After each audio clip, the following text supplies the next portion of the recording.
বৃদ্ধ পোড়ো লোকটি রাতের অপেক্ষা করছে। সে সন্ধে হতেই চারিদিকের ম্যাপটা তার মাথার ভিতরে ভালোমতো গেঁথে নিল।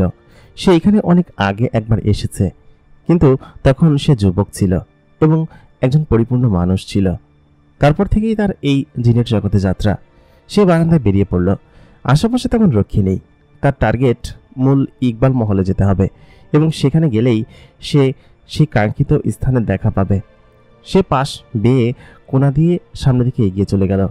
সে চাইলে অদৃশ্য হতে পারে জিনেদের মতো, কারণ তার শরীরের অর্ধেক জিনেদের ক্ষমতা রয়েছে এবং জিনরাই তাকে সমস্ত ক্ষমতা প্রদান করে। সে যে একজন মানুষ সে বিষয়ে ইকবাল বেশ ভালো ধারণা করেছেন, কিন্তু তার কোন চাচা সে বিষয়ে ইকবাল মনে করতে পারছেন না। আর এই ছোটোখাটো বিষয় নিয়ে সে এখন মাথাও ঘামাচ্ছে না। বৃদ্ধ লোকটি তখন সামনে এগিয়ে গেল।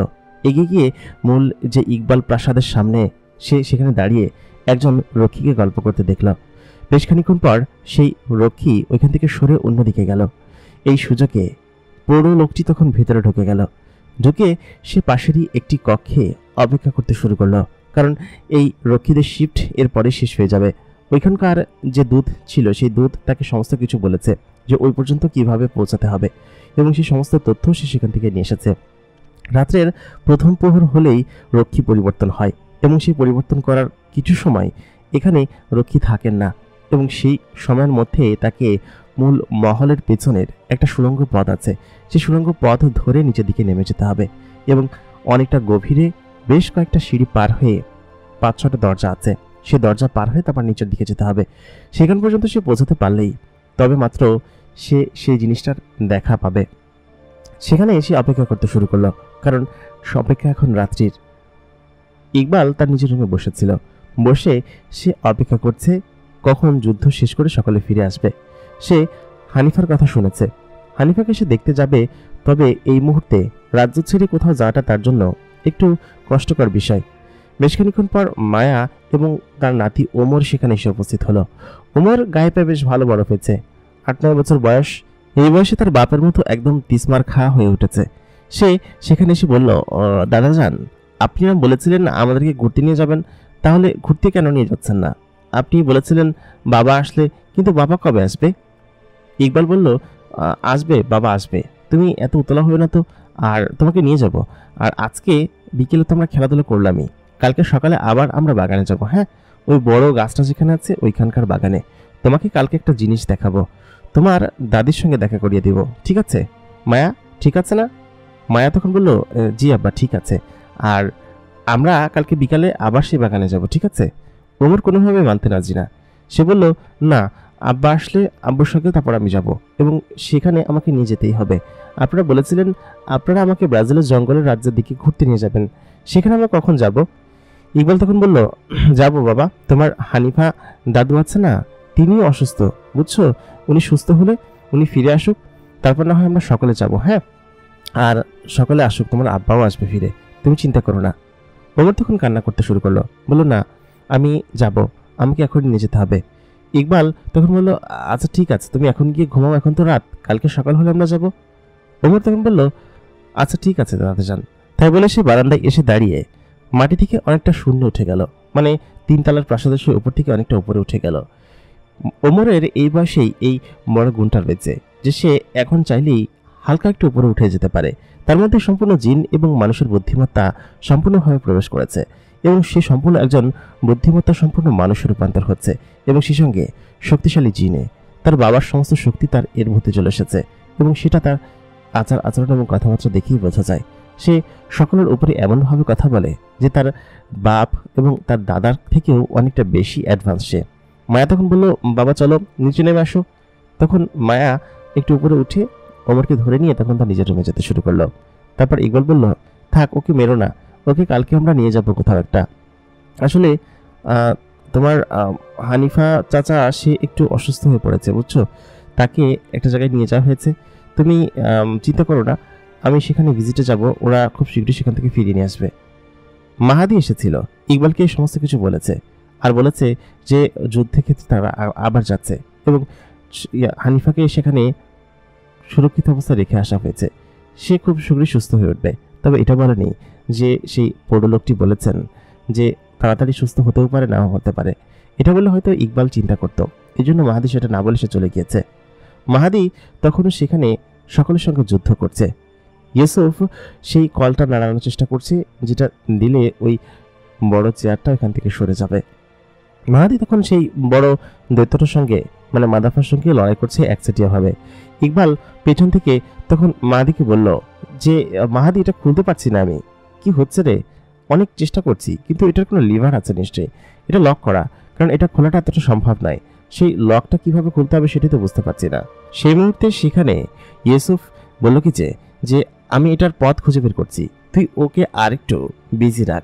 মাহাদি তখন তার সঙ্গে আবার লড়াই করতে শুরু করলো। ওই মুহূর্তে ইউসুফ সেখানে খুঁজে পেল যে সেখানে ওই চেয়ারের পেছনে দুটো বড় বড় সুড়ঙ্গর মতো গর্ত আছে, মানে ছোট ছোট গর্ত, কিন্তু তার ভিতর দিয়ে কোনো কিছু একটা প্রবেশ করাতে হবে, তবে মাত্রই এই জিনিসটা এখান থেকে খোলার ব্যবস্থা করা যাবে। তখন আচমকা ইউসুফের ওর শিং দুটির মাথার উপর যে শিং দুটি আছে সেই শিং দুটির কথা চিন্তা হলো। ওই শিং দুটিকে তাহলে এখানে বের করে নিয়ে আসতে হবে, তবে তার মাথায় তো শিং 4টা, আর এখানে গর্ত দেখছি 2টা। সে ওইখানে উড়ে গিয়ে সঙ্গে সঙ্গেই তার শিংয়ের উপর বসে পড়ল। মাহাদি তার পিঠে তখনও এমনভাবে সেটে আছে যে তার পিঠ থেকে কোনোভাবেই মাদাফা তাকে সরাতে পারছে না। তখন ইউসুফ তার কানে কানে গিয়ে বলল, ওর শিংগুলোকে ভাঙতে হবে, যে কোনো 2টো শিং লাগবে। শিং দুটো ওই দরজার পেছনে একটা ছোট্ট সুড়ঙ্গ পথের ভিতর ঢুকানো মাত্রই এই দরজাটা অটোমেটিক্যালি খুলে যাবে, এবং ওই শিং দুটো প্রয়োজন। তুই এক কাজ কর, তুই এই পাশে শিং ধর, আমি ওই পাশে শিং ধরি, তারপর দুটোকে ভাঙলেই আমার ধারণা যে কোনোভাবে ওই দরজাটা খুলে যাবে। মাহাদি সঙ্গে সঙ্গে ডান পাশের শিংয়ের উপর উঠে গেল, আর ইউসুফ সেও ওই পাশের শিংয়ের উপর উঠে সে অনেক জোরে সেই শিং দুটো ভাঙার চেষ্টা করছে, তবে কোনোভাবে সে দুটো ভাঙছে না। অনেক চেষ্টা করার পরে আচমকা ইউসুফ যখন জোর এবং এবার শক্তি সম্পূর্ণরূপে লাগালো, তখন হঠাৎ করে একটা শিং ভেঙে আসলো। ইউসুফ তখন সঙ্গে সঙ্গে সেই শিংটা নিয়ে সেই দরজার পেছনে গেল, এবং সেখানে গিয়ে তারপর সেই বড় গর্তের ভিতরে ঢুকাতেই একটা আচমকা গড়গড় করে শব্দ হলো, তার মানে এটা কাজ করেছে, এবং পরবর্তী শিংটা নিয়ে ওই পাশে ঢুকাতে হবে। মাহাদি তখন বলল, আমি পারছি না রে ইউসুফ, তুই তাড়াতাড়ি আয়। ঠিক সেই মুহূর্তে ইউসুফ দৌড়ে গিয়ে তার সেই শিংয়ের সঙ্গে আবার লড়াই করতে শুরু করলো। তার মাথার উপরে শিংয়ের ওই অঞ্চলটুকু মাদাফা ধরতে পারছে না, কারণ মাদাফা লম্বায় এবং দেহে বিশাল, সেখানে ইউসুফ এবং মাহাদি একদম ছোট পিঁপড়ার মতো। ইউসুফ তখন খুব জোরে সেই শিংটা আবার একটা মোচড় দিতেই সেটা হঠাৎ করে ভেঙে গেল, এবং মাদাফা জোরে চিৎকার করে উঠল, কারণ তার শরীরে অনেকটা ব্যথা লেগেছে, এবং সে বুঝতে পেরে গিয়েছে যে ওরা শিং কী জন্য খুলেছে। এই শিং দুটোই ওই দ্বারের পথ খুলে দেয়, এবং মাদাফা ওই শিং দিয়েই ওই দ্বারের গেটটা খুলে থাকে। তখন সে সঙ্গে সঙ্গে উঠে ইউসুফকে ধরার চেষ্টা করলো, কিন্তু ইউসুফ ততক্ষণে সেখান থেকে চলে গিয়েছে। মাহাদি তার পেছনে সেই অংশে আবার সেখানে দাঁড়িয়ে জোরে জোরে আঘাত করতে শুরু করলো। মাদাফা তখন চিৎকার করছে, এবং তার শরীরের যেসব অঙ্গার এবং আগুন ছিল সেগুলো রাগান্বিত হয়ে গলে গলে পড়ছে। মাহাদি সেখানে দাঁড়িয়ে থাকতে পারছে না, কিন্তু তারপরও সেখানে তাকে দাঁড়িয়ে থাকতে হচ্ছে। ইউসুফ সেই জিনিসটা নিয়ে সেখানে ঢোকানো মাত্রই গড়গড় করে সেটা খুলে গেল, এবং সেই মুহূর্তে মাহাদিকে মাদাফা ধরে ফেলল। ধরে তার হাতের মুঠোয় এমনভাবে মুট করে পিষ্টনি দিল যে মাহাদি সেখানে একদম গলেই যাচ্ছিল। তারপর সে আচমকা তার শরীরকে একদম ধোঁয়ার মতো করে ফেলল, এবং ধোঁয়ার মতো করে তার শরীরের ভেতরটা আঙ্গুলের ফাঁক দিয়ে বেরিয়ে আসলো। এবং ততক্ষণে মাহাদি বলল, আমাকে কিছু করতে পারবি না, আমি খুব মুহূর্তের মধ্যে ধোঁয়া হয়ে বের হয়ে যেতে পারি, আমাকে ধরাটা এত সোজা নয়। এবং মাদাফা তখন জোরে চিৎকার করে পাথরের উপর একটা সজোরে আঘাত করলো। আঘাত করা মাত্রই সে আশেপাশের সমস্ত পাথরগুলো খুলে নিচে পড়তে শুরু করলো। ততক্ষণে মাদাফা যে সিংহাসনের উপর বসে সেই সিংহাসনটা সরে 2 ভাগ হয়ে নিচে একটা সুড়ঙ্গ পথ তৈরি হয়ে গিয়েছে, এবং ওদেরকে নিচে যেতে হবে। ওই মুহূর্তে সেখানে শিখা এসে উপস্থিত হলো একটা মাকড়সার উপরে। শিখা তখন বলল, মাহাদি, আমি চলে এসেছি।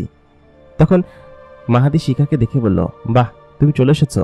মাকড়সা আর এই সেনাপতি আমাকে এখানে নিয়ে এসেছে, এবং এখন ওর জ্ঞান নেই, তাই বলে সে এসে সঙ্গে সঙ্গেই তার মাথার উপরে এমনভাবে বসে পড়ল, এবং বসে তার মাথার উপর জোরে জোরে আঘাত করতে শুরু করলো।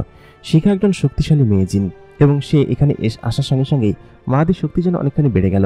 শিখা সেখানে দাঁড়িয়ে তাকে সমানে আঘাত করছে, আর মাহাদি নিজেও। মাদাফা তখন কোনো কুলতাল না পেয়ে সে পাথরে জোরে জোরে আঘাত করতে শুরু করলো। ইউসুফ ততক্ষণে ভেতরে ঢুকে গিয়েছে। মাহাদি এবং শিখা তারা দুজনে লড়াই করছে সেখানে। শিখা এখন অনেক খুশি, কারণ তার ভাই এবং তার পরিবারকে আবার ফিরে পেয়েছে, এবং মাহাদির সঙ্গে এসে লড়াই করছে। তারা দুজন কাঁধে কাঁধ মিলিয়ে একত্রে লড়াই করছে। শিখাকে মাদাফা বারবার দেখতে পাচ্ছে না, কারণ শিখার গায়েব হয়ে যাওয়ার একটা ক্ষমতা আছে এবং সে যে কোনো জিনিসের রূপ ধারণ করে সেখানে গায়েব হয়ে যেতে পারে, সেটা হোক পাথর, নদী, গাছপালা অথবা মানুষ অথবা জিন, যে কোনো কিছু। এটা শিখার বিশেষ ক্ষমতা। ইউসুফ সেই গর্তের ভিতর দিয়ে নিচে নেমে আসছে, যেমনটা মাকড়সা রাজা বলেছিল। নিচে বিশাল আকৃতির সুড়ঙ্গ এবং তার ভিতরে ঘুমিয়ে আছে এক ঘুমন্ত ড্রাগন। ড্রাগনের উপর সম্পূর্ণ শরীর কালো এবং বিশাল আকৃতির দেহ তার, দেখে ড্রাগনের মতো অনেকটা এবং তার শরীরের অবয়ব অনেকটা সাপের মতো। ঠিক সেরকম এই কোন ধরনের প্রাণী ইউসুফের মাথা খেলছে না, কারণ তার ডানা আছে, দেখতে ড্রাগনের মতো, লেজটা সাপের মতো, মুখটা অনেকটা আবার সাপের মতো, আবার অনেকটা ঘড়িয়ালের মতো মুখ। সমস্ত কিছু বেশ অদ্ভুত। সেই সঙ্গে তার পা দুটোও বেশ অদ্ভুতভাবে সেখানে রয়েছে। তবে সে ঘুমিয়ে আছে। বলা হয়েছে এখানকার এই ডিম যখন ধরা হবে তখন যেন এই ড্রাগন কোনোভাবে জাগিয়ে না দেওয়া হয়। যদি জাগিয়ে দেওয়া হয় তাহলে সে উঠে সব কিছু তছনছ করে দিবে, কারণ এ পৃথিবীর অন্য যে কোনো জিনিসের থেকে শক্তিশালী এবং সে এই ড্রাগন যে কোনোভাবেই হোক তাদেরকে হত্যা করবে। সেহেতু একে কোনোভাবেই যেন জাগানো সম্ভব না হয়। ইউসুফ খুব আস্তে সাবধানতার সঙ্গে সেই ড্রাগনের ডিমের কাছে এসে পৌঁছালো। সেখানে একটা ডিম জলজল করছে এবং সেই ডিমটা ওইখানে থাকা স্বচ্ছ গরম পানির ভিতরে ধরতে হবে। ধরা মাত্রই মাদাফা ফ্রিজ হয়ে যাবে। তারপর সেই ডিমটাকে নষ্ট করে দিয়ে এখান থেকে বেরিয়ে আসতে হবে এবং এই গুহার মুখ বন্ধ করে দিতে হবে চিরদিনের জন্য। মাদাফা এখান থেকে আর জীবনে কোনোদিন বের হতে পারবে না, কারণ তার শক্তি এবং প্রাণ সেখানেই নষ্ট হয়ে গিয়েছে। মাদাফা তার নিজের প্রাণ বাঁচানোর জন্য সর্বোচ্চ চেষ্টা করবে। সেহেতু সে মাটিতে এবং পাথরে জোরে জোরে আঘাত করতে শুরু করলো, কারণ মাদাফা ওই সুড়ঙ্গ পথ ধরে নিচে ভেতরে যেতে পারবে না। ওইটা অল্প একটু ছোট্ট রাস্তা খুলেছে, আর এরা যেভাবে ওকে ধরেছে তাতে করে ওকে ওখান থেকে বের হয়ে আসাটা অনেকটা কষ্টকর। ইউসুফ তখন সেই ডিমটা হাতে নিল, হাতে নিয়ে এসে সেটা দেখছে, তা থেকে জলজল করে আলো জ্বলছে। এরকম অদ্ভুত অলৌকিক ডিম সে কখনো দেখেনি। ডিমের ভেতরটা একদম স্পষ্ট দেখা যাচ্ছে এবং ভেতরে মনে হচ্ছে দুটো বাচ্চা বা তিনটা বাচ্চা ঘুমিয়ে আছে, যারা হয়তো ওই মাদাফা এবং ওম দুটোর প্রাণ। সেহেতু এখানে আরেকটা ওম সৃষ্টি হয়, আরেকটা প্রাণের সৃষ্টি হয়ে গিয়েছে এবং এদের প্রজন্ম এরকমভাবেই চলে আসছে।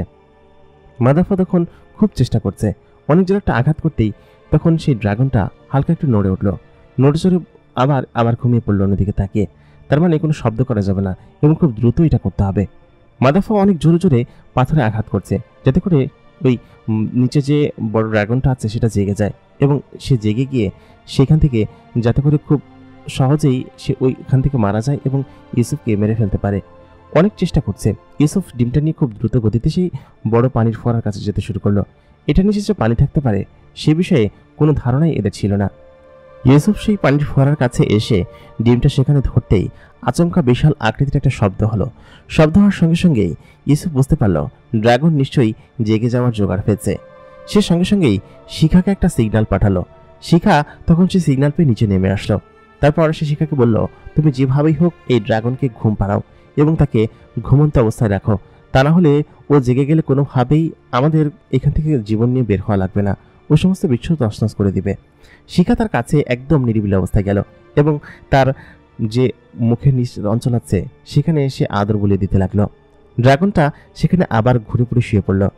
ইউসুফ সঙ্গে সঙ্গেই তার সেই ডিমটা সেই গরম তো ফুটন্ত পানির উপরে রাখলো এবং তার উপরে উপর থেকে পানি পড়ছে এবং একটু সেকেন্ডের মধ্যেই সেই আলোটা আস্তে আস্তে নিয়মিত হয়ে জলজল করতে শুরু করলো এবং উপরে তখন সেই বড় দৈত্যটি মানে মাদাফা সে চিৎকার করতে শুরু করলো এবং বলল, আমাকে ছেড়ে দে, আমাকে ছেড়ে দে, আমি আর কোনো কিছু করবো না। তখন তার শরীরের ভিতরে আগুন জ্বলতে শুরু করলো এবং দাউ দাউ করে আগুন জ্বলছে। তার শরীর যেন এক অন্যরকম লাভা থেকে একদম বরফে পরিণত হচ্ছে। তারপর আস্তে আস্তে সেখানে সেই ডিমটা একদম গরমের ভেতরে আলো নষ্ট হয়ে গেল এবং তার ভেতরে থাকা সমস্ত জিনিস শক্ত হয়ে সেখানেই সেই জিনিসটা যেন পানির সঙ্গে মিলিয়ে গেল। ইউসুফ তখন হাত ছেড়ে বাঁচল। ড্রাগন যেন এখনো ঘুমিয়ে আছে আর সেখানে থাকা তার ডিমগুলো সুরক্ষিত অবস্থায় আছে। ইউসুফ দেখতে পেল ড্রাগন আস্তে আস্তে একটু একটু করে পাথরে পরিণত হয়ে যাচ্ছে আর তার যে ডিমগুলো আছে সেই ডিমগুলো একটু একটু করে পাথরে পরিণত হয়ে যাচ্ছে। তার মানে ড্রাগন চিরনিদ্রায় আবার শায়িত হয়ে যাচ্ছে মাদাফার মতো। তারা আর কোনোদিন জেগে উঠবে না। এইসব জিনিস হচ্ছে অমর এবং এইসব প্রাণীকে কোনোদিন মারা সম্ভব নয়। তবে এইসব প্রাণী এরকমভাবে পাথর হয়ে আজীবন থাকবে, এটাই হচ্ছে এই জগতের নিয়ম এবং তাদেরকে কখনো মারা সম্ভব নয়। তারা আজীবন অমর এবং তাদেরকে আবার কেউ চাইলে জীবিত এখান থেকে বের করতে পারবে এবং উদ্ধার করতে পারবে, কিন্তু এই সুড়ঙ্গের পথ এই সমস্ত কিছু এমনভাবে বন্ধ করে দিয়ে যেতে হবে যেন জীবনে তারা আর কোনোদিন উঠে না আসতে পারে এবং এই সাম্রাজ্য একদম গুড়িয়ে দিতে হবে। তখন ইউসুফ এবং শিখা উপরে উঠে আসলো। শিখাকে মাহাদি কাছে গিয়ে শক্ত করে জড়িয়ে ধরলো, বলে কি যে আমরা জিতে গিয়েছি। ইউসুফ তখন জয়ের উল্লাস করছে। মাদাফা তখন সেখানে একদম পাথরে পরিণত হয়েছে এবং যেরকম পজিশনে ছিল ঠিক সেরকম ভাবে পাথর হয়ে আছে। তার পুরো শরীর একদম পাথরে পরিণত হয়েছে এবং তার শরীরের ভিতরে আর প্রাণটা নেই, তার প্রাণ চলে গিয়েছে এবং সে এখানে পাথর হয়ে আজীবন থাকবে। তখন সেই ড্রাগনের মুখটা বন্ধ করে দেওয়া হলো আর ওই পাথরের অঞ্চলটা ঠিক সেই মুহূর্তে সেখানে উপস্থিত হলো মাকড়সার রাজা। তিনি তখন বললেন, ইউসুফ তুমি পেরেছ। ওদিকে শিখা আচমকা মাহাদিকে জড়িয়ে ধরে সে একদম লজ্জায় লাল হয়ে গেছে। শিখা তখন মাহাদিকে ছেড়ে দিল। মাহাদি এখন একটা লজ্জা পেয়েছে, কারণ এটা খুশির জড়িয়ে ধরা। তখন সেখানে সেই মাকড়সা রাজা এসে বলল যে ইউসুফ তুমি পেরেছ এবং আমি জানতাম তুমি পারবে, কারণ তুমি একমাত্র এই বিশ্বের উত্তরাধিকারী এবং এই বিশ্ব তোমার দ্বারাই একদম নিরাপদ এবং সুরক্ষিত। আমরা বেশ খুশি, চলো ভেতরে চলো, আমরা উপরে যাই। তখন দেখল কি যে মাকড়সা রাজার এক পায়ে বেশ খানিকটা আঘাত লেগেছে এবং সেখানে অনেকটা ক্ষত হয়েছে। মাকড়সা রাজার কাছে গিয়ে ইউসুফ বলল যে আপনার এখানে তো বেশ খানিকটা ক্ষত রয়েছে, সে বলল কিছু না, এটা সমস্যা নাই, এটা কিছু হবে না, চলো তুমি। এই মুহূর্তে ইউসুফ তখন বলল আপনি একটু অপেক্ষা করুন, আমি এটা হিল করতে পারবো এবং আমার সেই শক্তি আছে। ইউসুফ মাকড়সার রাজাকে সেখানে দাঁড়িয়ে থাকতে বলল এবং তার পায়ের একটা অংশে যেখানে আঘাত লেগেছে মানে লাভা লেগে সেই অংশে ইউসুফ হাত ঘোরাতে লাগলো। বেশ খানিক্ষণ পর সেই জায়গাটা আস্তে আস্তে ঠিক হতে শুরু করলো। ইউসুফের সেরকম ক্ষমতা আছে এবং এটা এবার দ্বারাই সেই ক্ষমতা সৃষ্টি হয়েছে। ইউসুফ অনেকটা চেষ্টা করার পরে সেটা ঠিক হয়েছে। তারপর সুড়ঙ্গের সেই পথ ধরে মাকড়সা রাজার পিঠে চড়ে ইউসুফ আর ওদিকে মাহাদি এবং সে সঙ্গে শিখা নিচে থেকে উপরে উঠে আসলো। উপরে উঠে এসে ইউসুফ তখন মাটি থেকে অনেকটা উপরে ভাসছে। তখন সকলকে বলল যে আমাদের বিজয় সফল হয়েছে, মাদাফা মারা গিয়েছে এবং আমরা এই রাজ্য অধিগ্রহণ করেছি। তোমরা সকলে জয়ধ্বনি দাও এবং বলো যে আমরা জিতে গিয়েছি। ওই মুহূর্তে ফট্টাস তখন সেখানে এসে উপস্থিত হলো, বলল যুবরাজ, মেফোকে এখন পর্যন্ত আমরা ধরতে পারিনি। মেফো কোথায় গিয়েছে তাও আমরা জানি না। আমাদের কিছু টিম মেফো মহলের দিকে গিয়েছে আর এখানকার সমস্ত সৈন্যদেরকে ওরা আটক করেছে। সেহেতু ওদেরকে নিয়ে আমাদের রাজ্যে ফিরে যাওয়া উচিত, কারণ রাজ্যের কি পরিস্থিতি জানি না। আর মেফো কোথায় সেটা নিশ্চয়ই আমাদের জানতে হবে। ও নিশ্চয়ই মেফো মহলে গিয়েছে। মাকড়সা রাজা তখন বলল যে ইউসুফ তুমি দেরি করো না, তুমি খুব শীঘ্রই মেফোকে আটক করার চেষ্টা করো, কারণ ও হচ্ছে এত ধূর্ত এবং শয়তান, তোমার মতোই চালাক এবং সে সঙ্গে ও এখন অন্য ক্ষমতা পেয়েছে। ও নিশ্চয়ই ওর আর ক্ষমতা বাড়ানোর চেষ্টা করবে। তুমি যাও, ও নিশ্চয়ই এখান থেকে পালিয়েছে। প্রত্যেকটা যুদ্ধে ও শুধুমাত্র পালিয়ে যায় এবং ও সুযোগ বুঝে এখানে আর থাকে না। তুমি যাও, মেফো মহলে ও নিশ্চয়ই আছে এবং ও ভেবেছে যে যুদ্ধে ও জিতে গিয়েছে। আর যদি পালিয়ে গিয়েও থাকে তাহলে ওকে খোঁজার ব্যবস্থা করো, দ্রুত যাও। ইউসুফ সঙ্গে সঙ্গে মাকড়সার রাজাকে বলল আচ্ছা ঠিক আছে। তার পেছনে মাহাদি, শিখা এবং ফট্টাস এগিয়ে গেল মেফো মহলের দিকে। পেছনে আসছে আরো এক দল সৈন্য। যাওয়ার সময় ইউসুফ সকলকে বলে গেল তোমরা এখানের সমস্ত কিছু দখল করো এবং যত সৈন্য আছে সকল সৈন্যকে তোমরা নিয়ে যাও আমাদের সেই আইল্যান্ডের উপর। তবে আমি মেফোকে ধরার চেষ্টা করছি এবং মেফো আশেপাশে আছে কিনা সেটাও আমি দেখছি। তাই বলে সে ওইখান থেকে চলে গেছে। উড়ে উড়ে সে মেফো মহলের কাছে এসে পৌঁছালো এবং মেফো মহলের সামনেই সকলে দাঁড়ালো। চারজনেই সেখানে দাঁড়িয়ে আছে এবং চারপাশ দিয়ে তারা মেফো মহলের ভিতরে ঢোকার চেষ্টা করছে, কারণ এখানেই মেফো নিশ্চয়ই কোথাও একটা আছে। বিশাল আকৃতির এক সাম্রাজ্য মেফো এখানে নির্মাণ করেছে, চারিদিকে ফুটন্ত লাভা এবং এক শয়তানি মহল এটা। সেখানে ঢুকতেই বেশ কিছু সেনা এসে তাদেরকে আক্রমণ করলো।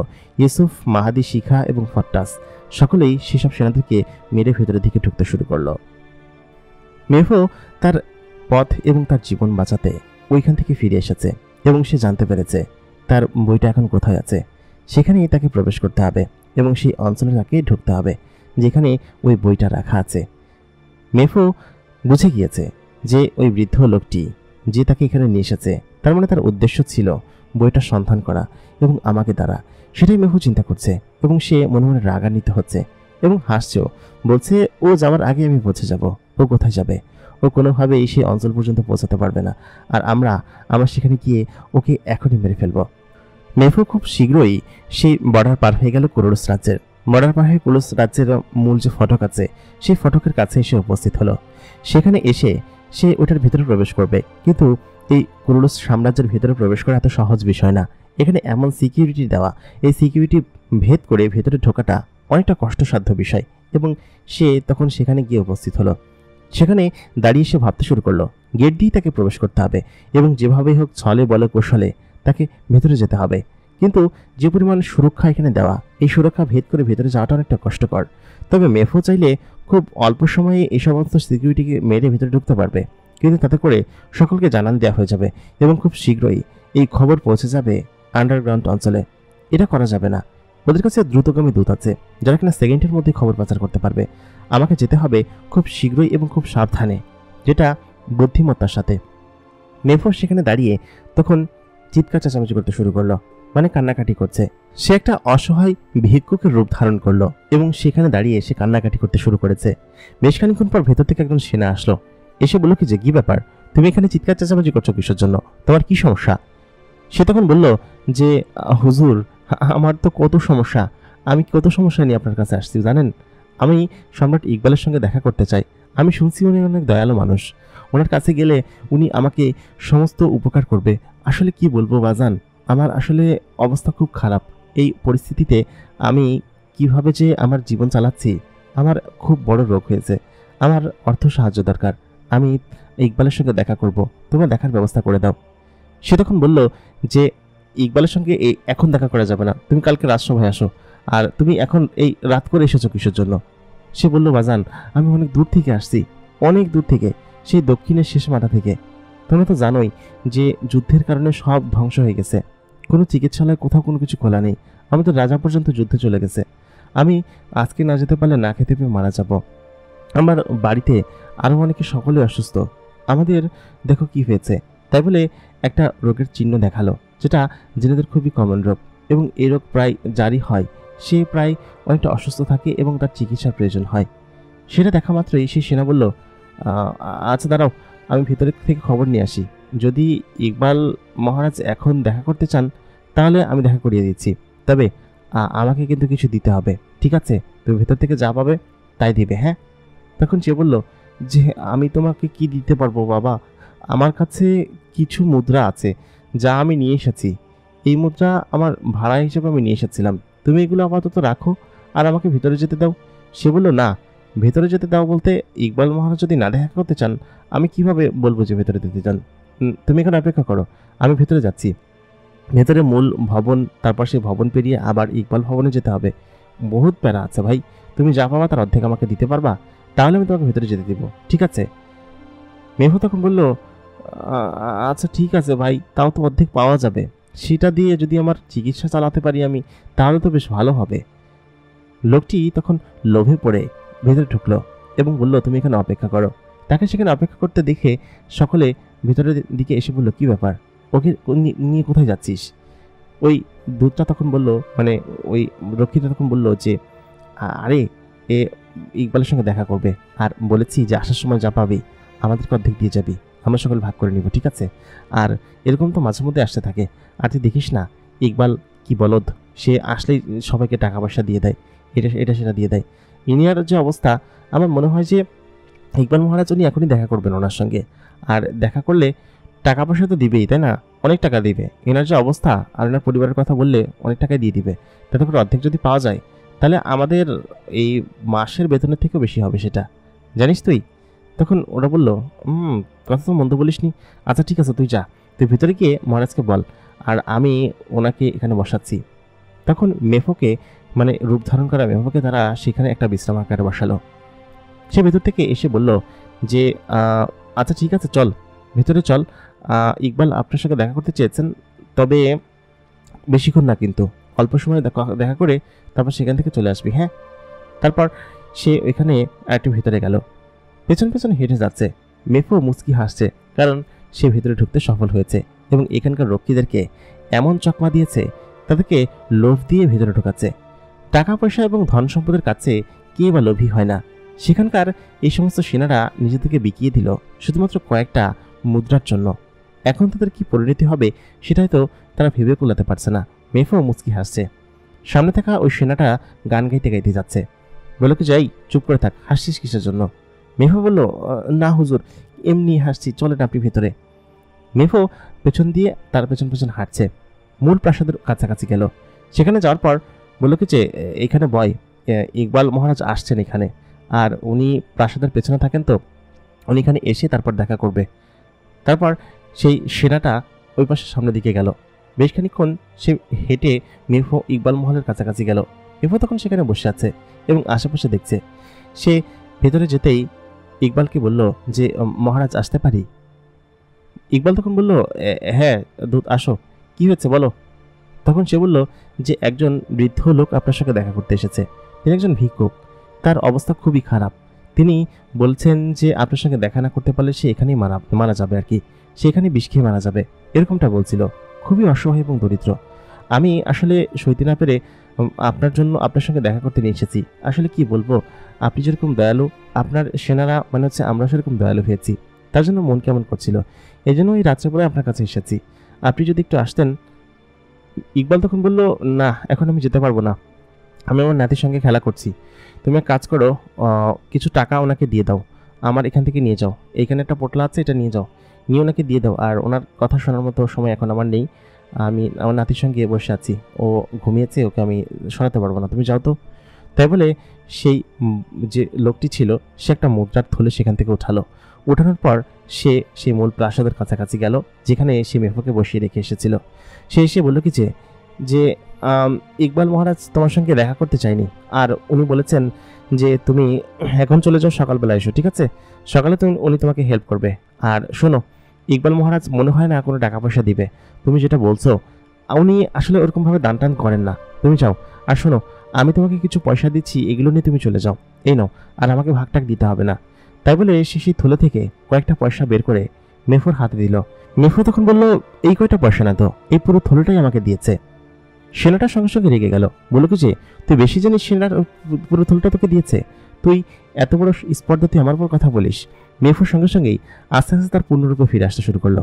তার সেই ভিক্ষুকের রূপ পরিবর্তন হয়ে বিশাল আকৃতির দেহওয়ালা এবং পাকনাওয়ালা একজন ভয়ঙ্কর মানুষ এবং জিনিসে পরিণত হলো। সেটা দেখে সে জিনটা ভয়ে সেখানে বসে পড়ল, কারণ সে একটা সামান্য রক্ষী জিন। তার হাত থেকে সেই পোটলাটা পড়ে গেল। সে তখন বলল, আপনি কে? তখন মেহু বলল, তুই ইকবালের সঙ্গে বিশ্বাসঘাতকতা করেছিস, তোর মতো সেনা আছে বলেই আমি আজকে ভেতরে ঢুকতে পেরেছি, আর তুই আসলেই বেশ লোভী। তোর মতো লোভী সেনাকে এরকম সিংহাসনের দ্বার প্রান্তে কে যে রেখেছে আল্লাহ মাহমুদ বলতে পারবেন। দেখ তোর কি পরিণতি করি, তুই আমার এই জিনিসগুলো মেরে খেতে চেয়েছিলি। সেনাটা তখন বলল যে, আপনি কে? আমি সত্যি আমি এরকমটা করতে চাইনি, আমাকে ছেড়ে দিন। তাই বলে সে চিৎকার করতে গেল এবং মেফো সঙ্গে সঙ্গে তার মুখটা চেপে ধরল। চেপে ধরে বলল কি যে, এখন আর তোকে কেউ বাঁচাতে পারবে না, বিশ্বাসঘাতকতার আমি খুব কঠিন শাস্তি দেই। তুই আমার সঙ্গে বিশ্বাসঘাতকতা করেছিস, সেই সঙ্গে ইকবালের সঙ্গে, তো আমি আমার ভাই ইকবালের সঙ্গে বিশ্বাসঘাতকতার এই প্রতিদান তোকে কিভাবে দিব দেখ। তাই বলে সে তার ঘাটটা একদম মটকে দিল এবং সে সঙ্গে সঙ্গে সেখানে মারা গেল এবং তার লাশটা ধোঁয়া হয়ে উড়িয়ে গেল। কারণ হচ্ছে ইকবাল তাকে এমনভাবে মেরেছে কালো জাদুর মতো করে যে তার লাশের অস্তিত্ব এখানে খুঁজে পাওয়া যাবে না। সেই পোটলাটা সেখান থেকে কুড়িয়ে সে পাশের একটা জায়গায় একটা ছোট্ট ডাস্টবিনের মতো ইসের ভিতর ফেলে দিল, কারণ এই জিনিসটা এখানে থাকলেই অন্য কেউ সন্দেহ করবে। সে ভেতরে ঢুকে মূল প্রাসাদ থেকে অদৃশ্য হয়ে ওই প্রাসাদে যাওয়ার জন্য অপেক্ষা করছে। মাঝখানে বেশ কিছু সেনা আছে, তাদেরকে চকমা দিতে তার কোনো বাধা হবে না। বেশ খানিক্ষণ হয়েছে ভেতর থেকে সেই সেনাটা ফেরত আসছে না। কি ব্যাপার, ওন ফেরত আসছে না কিসের জন্য?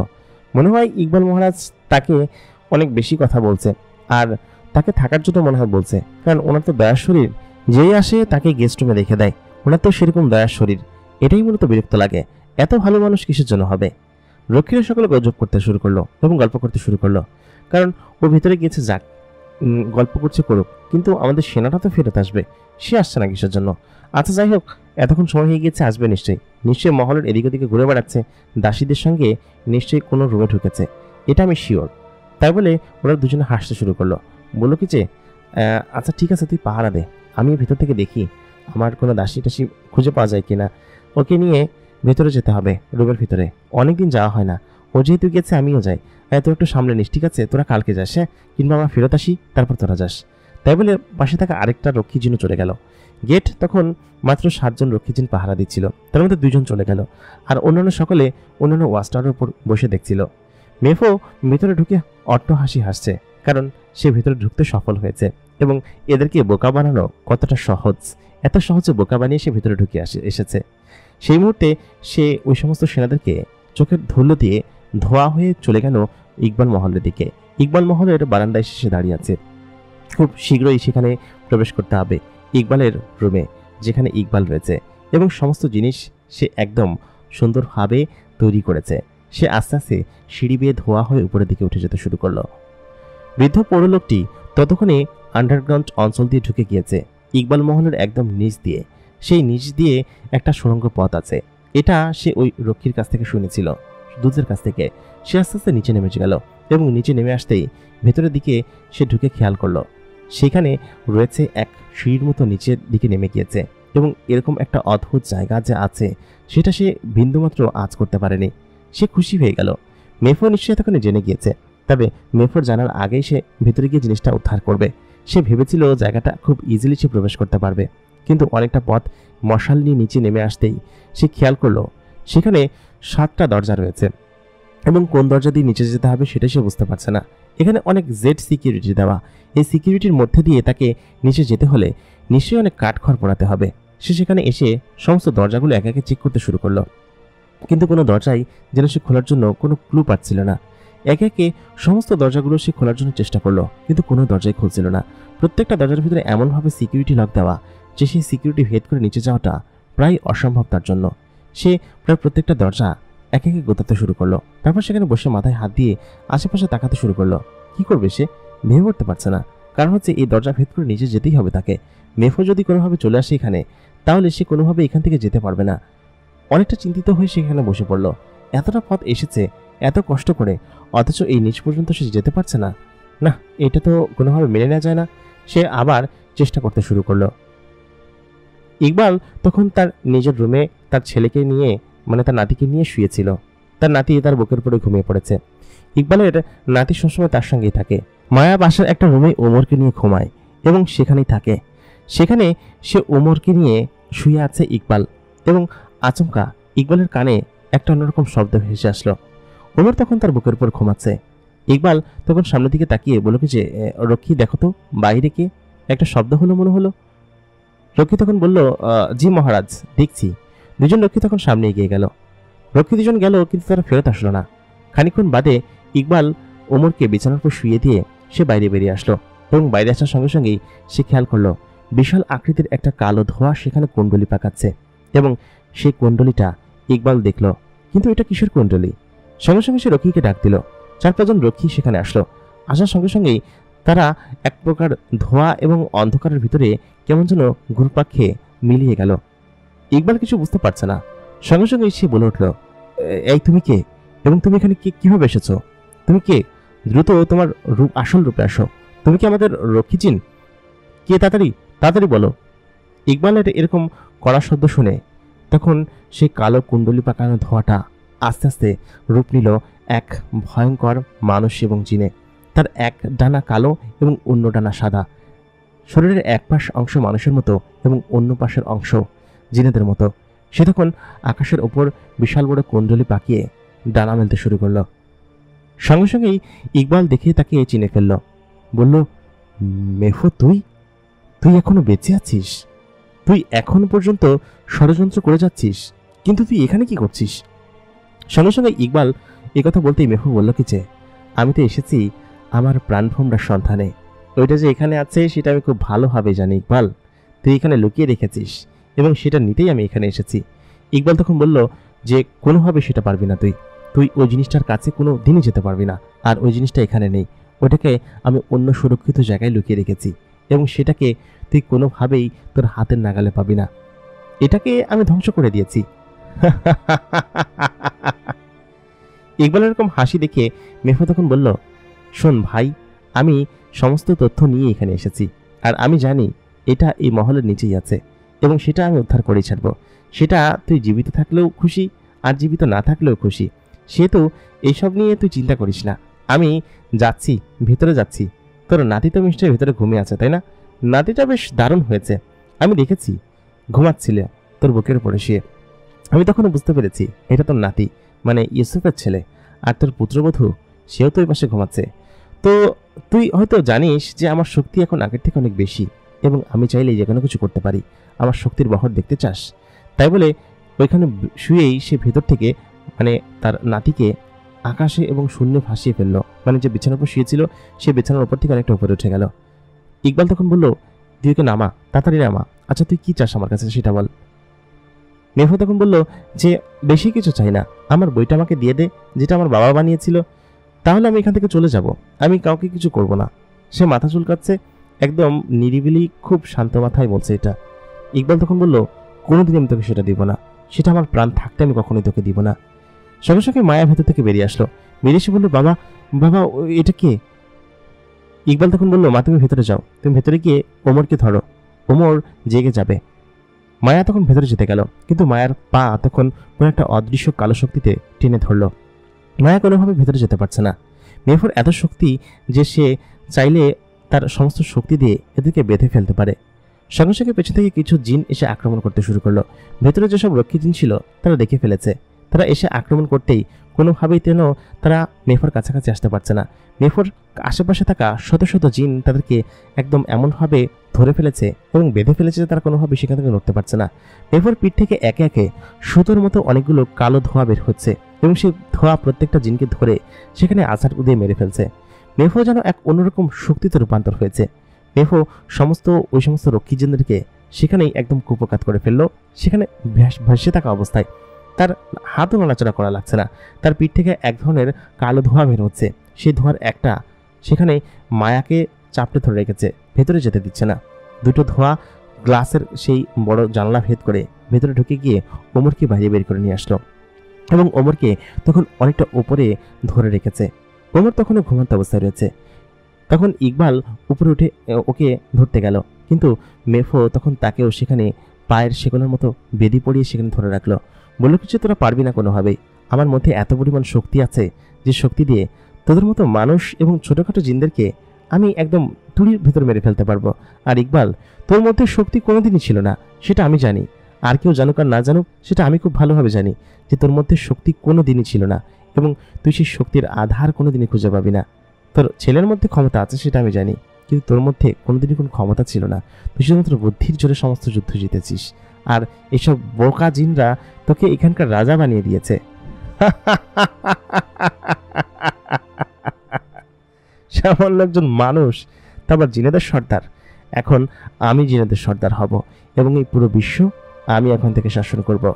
আমার বাবার সেই মহাশক্তিশালী বইটা আমি এখনই উদ্ধার করব।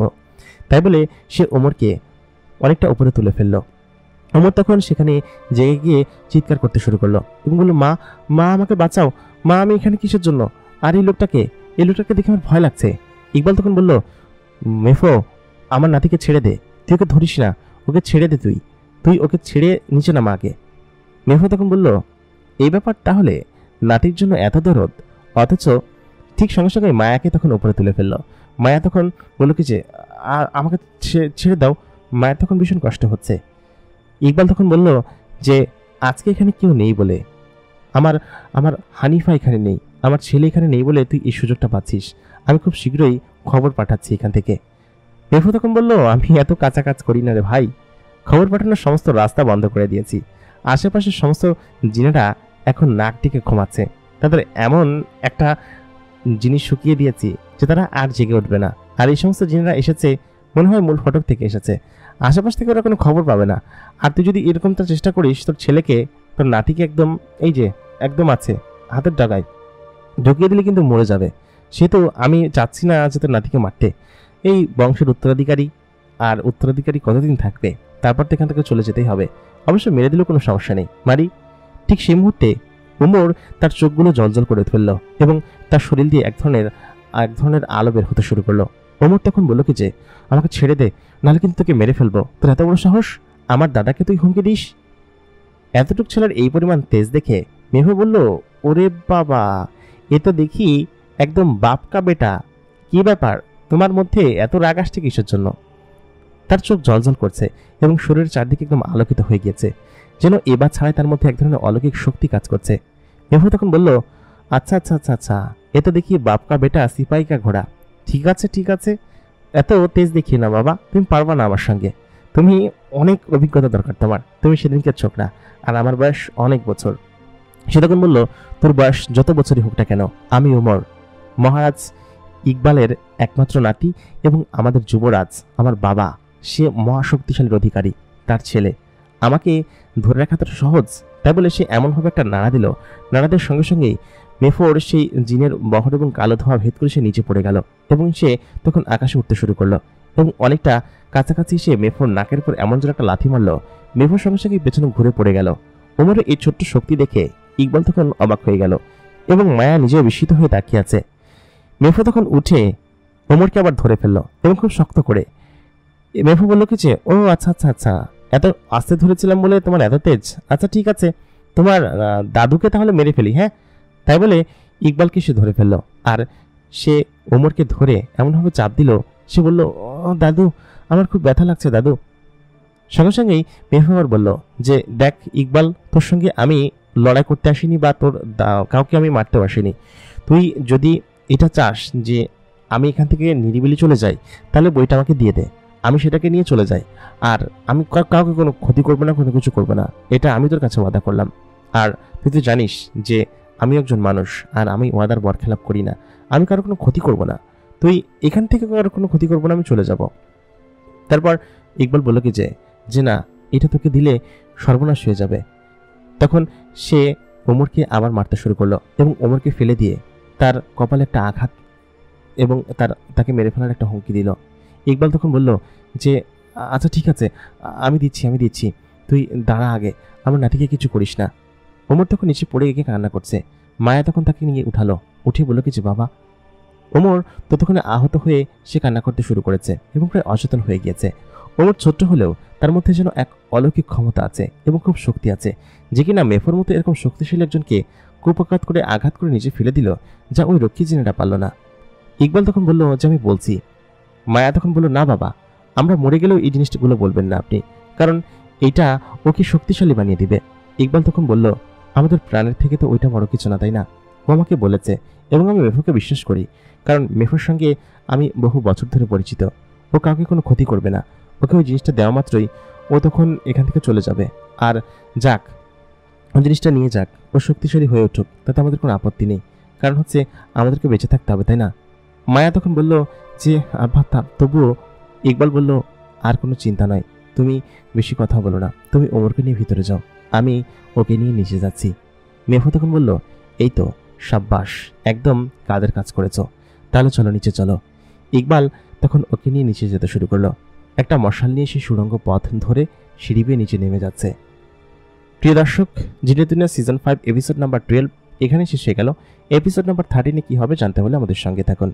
এতক্ষণ কণ্ঠে এবং কলমে আমি আরজে ইমরান আপনাদের সঙ্গে ছিলাম। আশা করি আপনারা সকলে আমাদের গল্পগুলো এনজয় করছেন। যারা এখন পর্যন্ত আমাদের চ্যানেলটিকে সাবস্ক্রাইব করেনি, তারা সাবস্ক্রাইব করে পাশে থাকা বেল নোটিফিকেশন অন করে দিন। সেই সঙ্গে আমাদের সঙ্গে এতদিন পর্যন্ত থাকার জন্য ধন্যবাদ।